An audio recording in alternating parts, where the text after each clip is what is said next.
March. Police state. Ask one of them why they're here. What's up, nigga? Police state. Police state, man. Police state. 4th of July. Here's our video. M16s.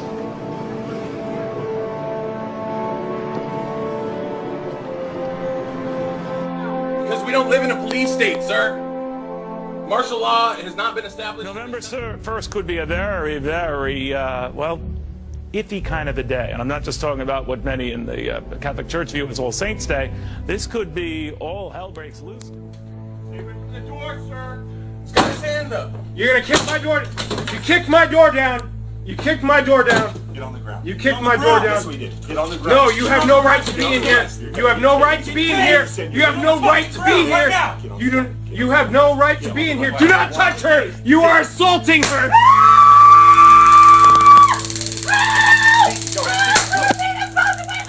Security spending $80 million on a raft of armed guards to protect the IRS and other government buildings in New York.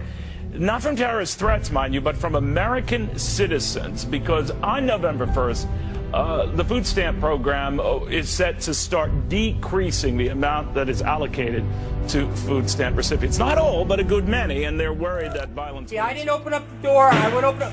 Now they're barging in my door for one reason!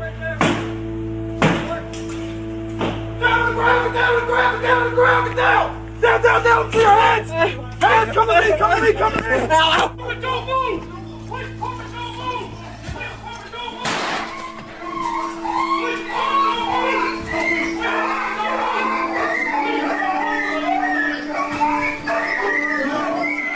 Top story headline: Chase Bank limits cash withdrawals, bans international wire transfers. We'll see martial law take effect across the country.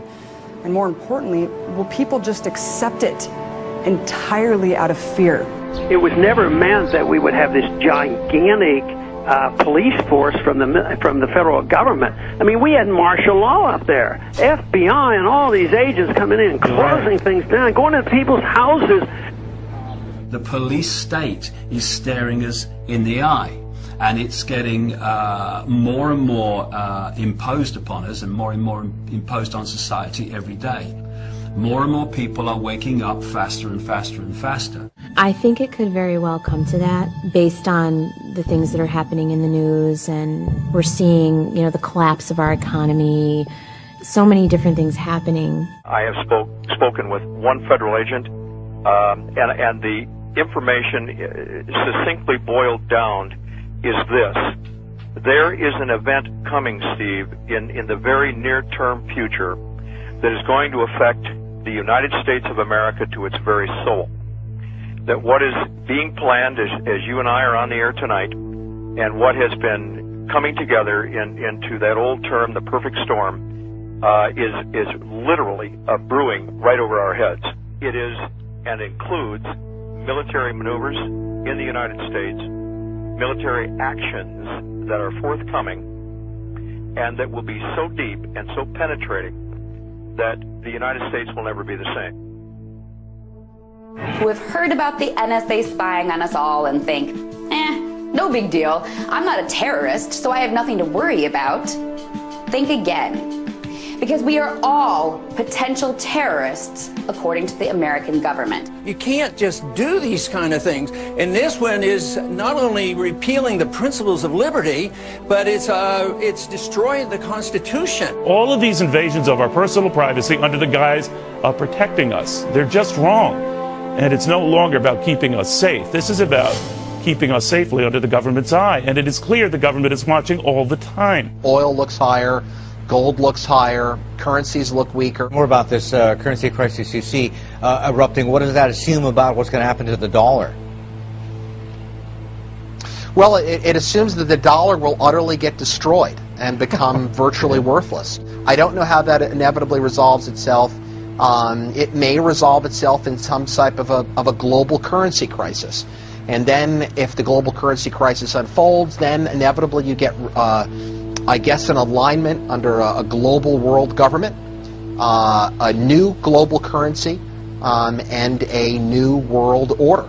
Growing debate in Washington following reports that some U.S. senators are now considering an immigration bill that would force all U.S. workers to carry around biometric ID cards. Well, it is an idea that is now raising some serious concerns among privacy advocates. Through the advancing market of biometrics, technology that uses physiological and behavioral recognition to identify people.